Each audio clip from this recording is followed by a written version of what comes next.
Hello friends, मैं एक बार फिर से उपस्थित हूँ कहानी अनचाही शादी का अगला भाग लेकर। इसके पहले भी 17 भाग अपलोड हो चुके हैं। अगर आपने नहीं देखा तो प्लीज़ एक बार मेरे चैनल पर जाकर अवश्य देखें। शगुन उठकर फ्रेश होने के लिए बाथरूम में जाने लगी, लेकिन एक बार घूर कर सात्विक को देखा जो कि गहरी नींद में सो रहा था। और तभी उसे याद आया कि उसने रात में कहा था, मुझे कल से जल्दी निकलना है तो उठा देना। याद आते ही मन बोली, हुक्म चलाने के लिए मुझ पर और प्यार जताने के लिए कहीं और, किसी और के साथ। कल रात को अचानक गायब हो गए मेरे सोने के बाद। कहाँ जा रहे हैं, किससे मिलने, किस लिए? मुझे बताना तक ज़रूरी नहीं समझा। और मैं अच्छी तरह से जानती हूँ, हो न हो तुम उसी लड़की के पास गए थे। I am damn sure. Such a play boy हो तुम। मन में बोलते हुए उसे अब तक गुस्सा आ गया था। उसने अपना सिर को झटका और तुरंत बाथरूम में जाकर एक बकेट ठंडा पानी लेकर सीधा उसके ऊपर डाल दिया। एक तो दिसंबर का महीना, मुंबई में यूँ तो ठंड ज़्यादा नहीं पड़ती, लेकिन फिर भी मौसम थोड़ा ठंडा था। गहरी नींद में सो रहा सात्विक के ऊपर जब ठंडा पानी पड़ा तो वह हड़बड़ाते हुए उठकर बैठा। बारिश, तूफान, सुनामी बोलते हुए उठकर बैठा और कुछ सेकंड के लिए समझ नहीं पाया कि क्या हुआ। समझ में भी कैसे आएगा, सुबह के 4 बजे तो वह सोया ही था। तभी शगुन ने हाथ हिलाया और कहा, चलो उठो, कितना सोते हो, 7 बजने को आ गया, ऑफिस नहीं जाना है, सुबह जल्दी उठा देना। लेकिन यहाँ तो तुम घोड़े बेचकर सो रहे हो। क्यों, रात में कहीं गए थे क्या? जगह था, पहरे दे रहे थे, यह कहीं घूम रहे थे? अब उसकी आंख अच्छे से खुली और बेहद झल्लाते हुए बोला, तुम पागल हो क्या? यह क्या तरीका है उठाने का? पानी क्यों डाला? मैं तो भीगा ही, पूरा बिस्तर भी गीला हो गया। यह मेरा तरीका है उठाने का। उठो, ऑफिस जाना है। तुमने ही कल रात को कहा था उठा देने के लिए, सो उठा दिया मैंने तुम्हें। बोलकर वह फ्रेश होने जाने लगी, लेकिन उससे पहले ही सात्विक गुस्से में उठा और उसकी बाहों कसकर पकड़ लिया। कहाँ चले मुझे गीला करके? ए छोड़ो, मुझे कॉलेज जाना है, मैं फ्रेश होने जा रही हूँ। ऐसे कैसे छोड़ दूँ? अब तो बिल्कुल नहीं छोड़ने वाला मैं। रुको, अभी बताता हूँ। बोलकर उसे अपने एक हाथ से पकड़ लिया और दूसरे हाथ से अपना गीला टी शर्ट रिमूव करने लगा। मन में यह बोलकर कि मुझे गीला किया, सुबह सुबह तो यह कैसे बच सकती है, इसको मैं अभी ठंडे पानी के पूल में फेंक कर आता हूँ, तब इसकी अकल ठिकाने आएगी। लेकिन शगुन ने कुछ और समझा और अपनी आंखें बड़ी करते हुए कहा, यह तुम क्या करने जा रहे हो? अपना टी शर्ट क्यों रिमूव कर रहे हो? चलो छोड़ो मुझे। नहीं, अब तो नहीं छोड़ूंगा। बहुत परेशान कर लिया आपने, मैं अभी बताता हूँ। लेकिन तब तक शगुन उसके शोल्डर के पास अपने दांत गरा चुकी थी। सात्विक के मुंह से जोर की आह निकल गई, अरे डाकन काट क्यों रही है, छोड़ मुझे। परंतु शगुन ने तो नहीं छोड़ा, लेकिन इसने ज़रूर उसको झटके में छोड़ दिया। जी में तो आया कि अभी 2 झापर लगा दूं कसकर, और वाकई में वह लगा भी देता, लेकिन उससे पहले ही वह बाथरूम में भाग गई और दरवाज़ा बंद करते करते बोली, आइंदा मुझसे पंगा सोच समझ कर लेना। ए लड़की रुको, मुझे पहले जाने दो। जब तक तुम अपनी नींद और अपने सपने से बाहर आओगे तब तक मैं फ्रेश होकर आ जाऊंगी। बोलकर उसने दरवाज़ा बंद कर लिया। बेचारा क्या करे, वह गुस्से में तमतमा कर रह गया। फिर टॉवल लेकर कमरे में ही बैठा रहा, उसके बाहर आने का इंतज़ार करने लगा। सच में पागल लड़की है। इधर अपने कमरे में कंबल ऊपर तक ओढ़े तृप्ति अभी गहरी नींद में सो रही थी, तो नानी ने आवाज़ लगाई, तृप्ति उठ जा बेटा, 7 बज गए, उठ जाओ। ऑफिस नहीं जाना तो कम से कम फ्रेश होकर चाय नाश्ता तो कर लो। तब वह अंगड़ाई लेकर उठी और अपने माथे से पट्टी को हटाया और नानी को हग करते हुए कहा, गुड मॉर्निंग नानी। गुड मॉर्निंग बेटा, चलो उठो, फ्रेश हो जाओ। हाँ, अभी हो जाती हूँ, बोलकर उसने अपने हाथ से माथे को छुआ जहाँ पट्टी लगाया हुआ था। बेटा, जो तुमने किया मुझे ठीक नहीं लग रहा। क्या? यही जो तुमने झूठ बोला, बहाने से सात्विक को घर बुलाया, यह अच्छा नहीं लग रहा। क्यों नानी, आपने देखा ना उस बिजनेस टाइकून सात्विक मर्चेंट को, कितना अच्छा दिखता है। आपको नहीं अच्छा लगा? अच्छा है बेटा, बहुत अच्छा है, लेकिन इस तरह झूठ बोलकर घर तुम्हें नहीं बुलाना चाहिए। यह ठीक नहीं है नानी, यूँ सीधे सीधे वह नहीं आने वाला कभी भी। और घर क्या, वह तो अपने आसपास भी नहीं फटकने देगा। मैं उसके केबिन में रहकर काम करती हूँ, फिर भी क्या मजाल कि वह मेरी तरफ एक बार नज़र उठाकर भी देखे। सिर्फ अपने काम की बातें करता है और कुछ नहीं। वह अब तक तो सिंगल है, कोई न कोई तो उसकी लाइफ में आएगी ही। कोई और आ जाए उसकी लाइफ में, इससे अच्छा क्यों न मैं ही आ जाऊँ। नानी, आप ही सोचिए ना, अगर वह आपका दामाद बन जाएगा तो क्या आपको खुशी नहीं होगी? होगी बेटा, बहुत खुशी होगी, पर किसी भी रिश्ते की शुरुआत झूठ से नहीं होती। अगर उसे पता चला तो जानते हो क्या परिणाम होगा आगे? वह कभी तुम पर विश्वास नहीं करेगा। विश्वास करना तो दूर, हो सकता है तुम्हें काम से भी निकाल दे। ऐसा कुछ नहीं होगा नानी, आप बेवजह परेशान मत हो। और उसे कैसे पता चलेगा? कौन बताएगा? वैसे बताओ, वह सिर्फ प्रोफेशनल लाइफ में, बिजनेस में ही बहुत तेज़ तर्रार है। बाकी इन सब के मामलों में वह इतना ध्यान नहीं देता, इतनी गहराई से नहीं सोचता। तो नहीं पता चलेगा। मैं समझ गई हूँ, वह सीधी सादी है, न तो मेरी लाइफ में आएगा न मुझे अपनी लाइफ में लेकर जाएगा। तो कुछ न कुछ तो दांव फेंकना ही होगा मुझे। अच्छा ठीक है, फ्रेश होकर चाय नाश्ता कर लो, मैंने बना दिया है। नानी देखो ना, नाश्ता पैक कर दो, मैं खाऊंगी नहीं, टाइम नहीं है अब कि बैठ कर खाऊं। देर हो गई है, मैं फ्रेश होने जा रही हूँ, ऑफिस के लिए रेडी होने। आप तब तक टिफ़िन पैक कर दीजिए नानी प्लीज़। नानी ने बस हाँ में सिर हिलाया और चली गई, और वह उठकर बाथरूम में फ्रेश होने के लिए चली गई। वास्तव में उसे चोट नहीं लगी थी, उसने सिर्फ बहाना किया था सात्विक को घर बुलाने के लिए, उसकी सिंपैथी लेने के लिए, अपने करीब कुछ देर रखने के लिए। पिछले 1 महीने से ज़्यादा हो गया था उसके साथ काम करते हुए, लेकिन सात्विक अब तक बस ऑफिशियली रिलेशन में ही था, एक एम्प्लॉय के जैसे। हाँ, अब तक बात होती थी, दोस्ती भी थी, पर कभी ऐसा कोई लगाव या झुकाव नहीं दिखाया उसके प्रति जैसा कि तृप्ति चाह रही थी। उसने एक आध बार कोशिश भी की तो बुरी तरह इग्नोर कर दिया सात्विक ने। तब उसने यह तरीका अपनाया और बाथरूम में फ्रेश होते ही मन सोचने लगी, अब देखते हैं कैसे तुम्हारे जुबान पर हर वक्त मेरा नाम होता है। तुम कैसे कंसर्न दिखाओगे, मुझे पैम्पर करोगे। इधर कमरे में बैठा सात्विक एक बार जोर से चिल्लाया, शगुन बाहर निकलो यार, मुझे जल्दी ऑफिस जाना है। डैड भी यहाँ नहीं है और मेरी एक एम्प्लॉय को भी चोट लग गई है, तबीयत ठीक नहीं उसकी, वह ऑफिस नहीं आ पाएगी, काम बहुत बढ़ जाएगा, जल्दी निकलो। हाँ आ रही हूँ। तब तक सात्विक के मोबाइल पर उसके असिस्टेंट का फ़ोन आ गया। सर मैं ऑफिस पहुँच चुका हूँ, आपको आने में समय लगेगा? नहीं नहीं, मैं कुछ देर में निकल रहा हूँ, ऑफिस पहुँच रहा हूँ जल्दी। तब तक तुम आज का स्केड्यूल देखकर सेट करके रखो। जी सर। और एक बार फिर नज़र उठाकर देखा तो गुलाबी कलर के घुटने तक की लंबाई के बाथरोब पहने शगुन बाहर निकली, और जैसे ही सात्विक ने उसे देखा तो उस पर नज़रें ठहर गई।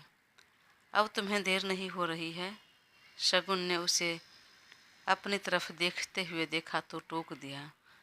तब सात्विक ने उसकी तरफ देखा और जैसे ही उसकी नज़रें मिली तो उसने अपनी एक आंख दबा दी और चेहरे पर एक तिरछी मुस्कान आ गई। सात्विक चिढ़ गया तो वह ज़ोर ज़ोर से खिलखिलाकर हंसने लगी और कहा, बिस्तर सुखा देना, जिधर मैं सोती हूँ उस तरफ से भी गीला हो गया है। ज़्यादा दिमाग मत खराब करो, मैं अपने पर आ गया और तुम्हें परेशान करने लगा तो झेल नहीं पाओगी, समझी? तब का तब देखूंगी। मैं फ़िलहाल शायद तुम भी नहीं झेल पा रहे हो। तुम्हारा गुस्सा देखकर मुझे अच्छा लग रहा है। वैसे तुम क्या नाश्ता करोगे? सात्विक ने कुछ जवाब नहीं दिया। तब वह क्लोसेट रूम में जाते हुए बोली, देखो, जो तुम नाश्ता करोगे मेरे लिए भी निकाल देना, मैं भी वही खा लूँगी। सात्विक ने सिर हिलाकर देखा, कैसी बीवी है मेरी। और फिर वह फ्रेश होने चला गया। वहीं शगुन चेंज करने चली गई। जब तक वह फ्रेश होकर निकला, शगुन भी चेंज कर निकल चुकी थी। वह जीन्स और ऊपर टैंक टॉप पहने थे। उसके ऊपर एक लॉन्ग श्रग डाला था। बालों को खुला छोड़कर हल्का मेकअप किया था। वह अपना बैग पैक कर कलाई में वॉच बांध रही थी। तभी टॉवेल लपेटे और हाथ से बालों को पानी को झाड़ते हुए सात्विक बाथरूम से बाहर निकला और उसे एक पल के लिए देखा तो देखता रह गया। अर्नब का हाथ बाल पर ही रुक गया और उसे एकटक निहारने लगा। कितनी प्यारी लग रही थी। हरकतें भले ही इसकी अच्छी नहीं, लेकिन इसकी खिलखिलाती हंसी, इसकी आंखों में जो चमक है, इसके चेहरे में जो नूर है, वह सुकून देता है। आगे बढ़ने को जी करता है, ठहर जाने को जी करता है। तब तक शगुन ने फिर उसे छेड़ दिया, देखो ना, बेड कैसा लग रहा है, जैसे तुमने बिस्तर गीला कर दिया हो। बोलकर वह फिर से जोर से ठहाका लगाकर हंसने लगी। अब की बार सात्विक को रहा नहीं गया और उसकी कलाई पकड़कर अपनी तरफ खींच लिया। शगुन सीधा उसके खुले सीने से जा लगे और उसके दोनों हाथ उसके चेस्ट पर आ गए। उसका दिल बेहद जोर से धड़का।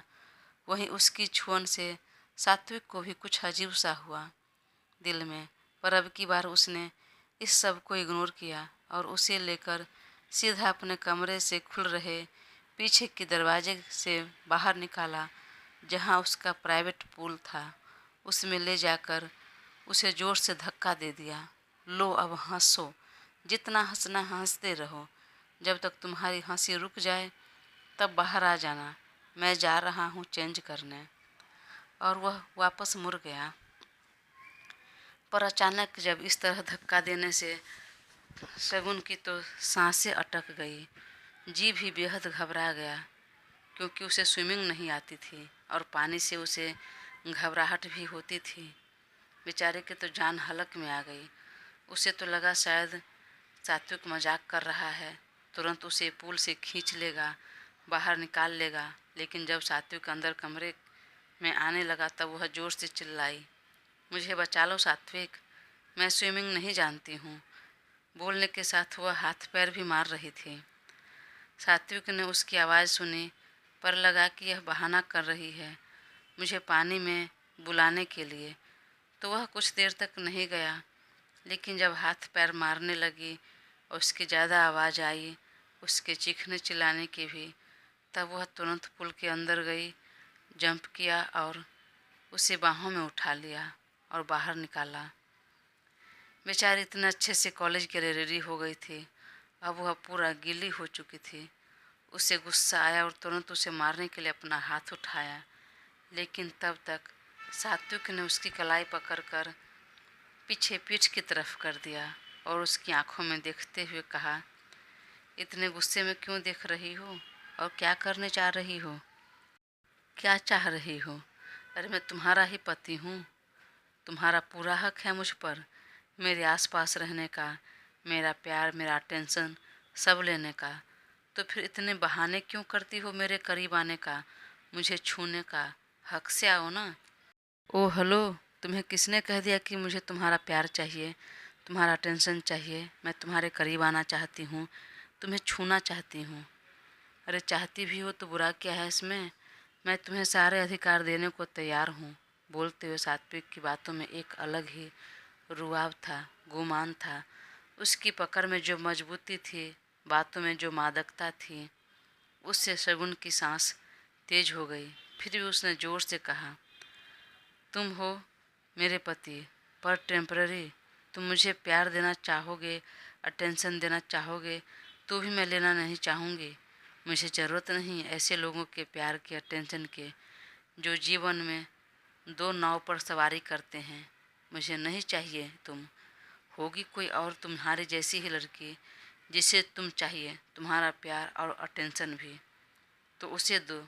और हो सकता है वो तुम्हें पाने के लिए उल्टे सीधे चाल भी चल रही होगी, लेकिन मैं शगुन हूँ, शगुन सिंह ऐसी वैसी हरकतें नहीं करती है। अगर जिस दिन ऐसा लगा तो बहाने से नहीं, पूरे हक से लूँगी सब। आँखों में आँखें डालकर कहा, लेकिन इतना यकीन दिला दूँ कि तुम्हें कि वह तुम नहीं हो। सात्विक ने उसकी आंखों में ऐसे देखा जैसे कि वह अनचाही बात सुन ली हो। तभी वो झटके में उसकी बाहों से दूर हुई और कमरे के अंदर वापस आ गई चेंज करने।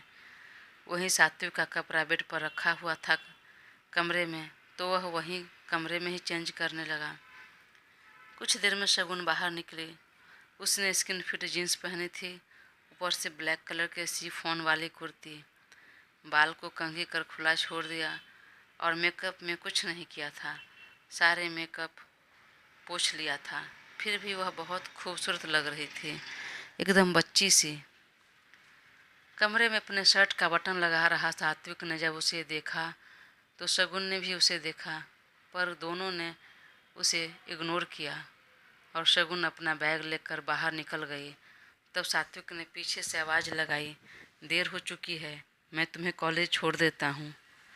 उसकी ज़रूरत नहीं, मैं चली जाऊंगी। और जब तक वह रेडी होकर आता तब तक शगुन कार में बैठकर ड्राइवर के साथ निकल चुकी थी। दादी ने नाश्ता के लिए रोका, पर वह नहीं रुकी। वहीं सात्विक ने देखा कि वह चली गई। उसने भी नाश्ता नहीं किया। तब अपना बैग उठाया, दादा दादी का आशीर्वाद लेकर वह भी ऑफिस के लिए निकल गए। देर तो उसे भी हो चुका था। इधर रास्ते भर शगुन को उसकी कही सारी बातें याद आती रही और मन में एक चिढ़ सी हो गई। वह कॉलेज पहुंची तब तक क्लास का टाइम हो चुका था। उसने कुछ खाया नहीं, सीधे क्लासरूम में चली गई। रूही और अहान आ चुके थे और उसके लिए सीट भी रिजर्व करके रखा था। वह जैसे ही बैठी तो रूही ने कहा, मौके का फ़ायदा उठाया जा रहा है। हाँ, क्या क्या मौके का फ़ायदा उठाया मैंने? क्या नहीं, अंकल आंटी नहीं हैं तो तुम दोनों अकेले में खूब रोमांस कर रहे हो ना, है ना? तुम पढ़ाई पर और अपने ज्ञान पर ध्यान दो। मेरे लाइफ में क्यों इतना घुस रही हो? मैं घुस नहीं रही हूँ। तुम्हारा चेहरा, तुम्हारी आंखें बता रही है कि तुम ठीक से सोई नहीं हो। लग तो रहा है कि जीजू ने खूब परेशान किया तुम्हें। वैसे कहीं कुछ दिख तो नहीं रहा। उसने उसके कंधे और गर्दन सब पर नज़र घुमाते हुए कहा, क्या क्या नहीं दिख रहा है? अरे लव बाइट्स, चुप, मुंह बंद कर अपना। और तभी क्लास में सर आ गए और सब चुप हो गए। इधर सात्विक ऑफिस पहुंचा और तेज कदमों से चलकर सीधा अपने केबिन में आ गया तो चौंक गया। वहाँ तृप्ति आ चुकी थी पहले से ही। अरे तृप्ति, तुम क्यों आ गई? अरे तुम्हें चोट लगी थी तो तुम घर पर आराम करती, क्या ज़रूरत थी आने की? हम हैं ना, मैं और अभिषेक मिलकर काम हैंडल कर लेते हैं। जी सर, आप तो कर ही लेते हैं, लेकिन मेरा भी तो कुछ फ़र्ज बनता है कि नहीं? अब एक दिन की बात तो है नहीं कि मैं एक दिन में नहीं आऊँगी और ठीक हो जाऊँगी। अब कुछ नहीं तो कम से कम सप्ताह भर तो लग ही जाएगा। तो इतने दिन घर पर रहेंगे और कितना काम पेंडिंग रह जाएगा तब। इसलिए मैं आ गई। और आप अकेले कितना करेंगे? आप पर भी कितना बर्डन हो जाएगा। घर पर भी तो बैठी ही रहूँगी और खाली बैठी रहूँगी तो टाइम पास भी नहीं होगा और बार बार ध्यान चोट पर ही जाएगा। इसलिए ऑफिस आ गई। यहाँ काम में बिजी रहूँगी चोट पर दर्द पर ध्यान नहीं जाएगा। ओह, क्या बात है, बिल्कुल सही कहा तुमने। और थैंक यू सो मच आने के लिए। मुझे लगता है तुमने सही किया आकर। वैसे भी डैड नहीं है तो काम बहुत ज़्यादा है। क्या कहा आपने सर? सर नहीं हैं, कहीं बाहर गए हैं। हाँ, कुछ काम था तो डैड आउट ऑफ इंडिया गए हैं। अभी आ जाएंगे 1-2 हफ्ते में। ओके। वैसे सर, मैंने यह फाइल सब चेक कर लिया है। बस आप एक बार चेक करके साइन कर दीजिए। ओके, वेरी गुड, मैं अभी कर देता हूँ। वैसे तुमने कुछ नाश्ता किया? नाश्ता तो नहीं किया है, पर लेकर आई हूँ मैं। ठीक है, वह लंच के टाइम पर खा लेना। अभिषेक, देखो ना, मेरे लिए और तृप्ति के लिए कुछ हल्का फुल्का नाश्ता ले आओ और एक मसाले वाली चाय भी। सिर दर्द हो रहा है। जी सर, अभी लेकर आता हूँ। वहीं तृप्ति मुस्कुराने लगी। मन ही मन उसने जो प्लान किया था वह धीरे धीरे सही और सक्सेस की तरफ जा रहा था, पर वह कितना सक्सेस होगी वह तो आने वाला वक्त ही बताएगा। दोस्तों, कहानी आगे जारी रहेगी, तो प्लीज़ अपना साथ बनाए रखें और चैनल को सब्सक्राइब कर मुझे ज़रूर सपोर्ट करें। Thank you.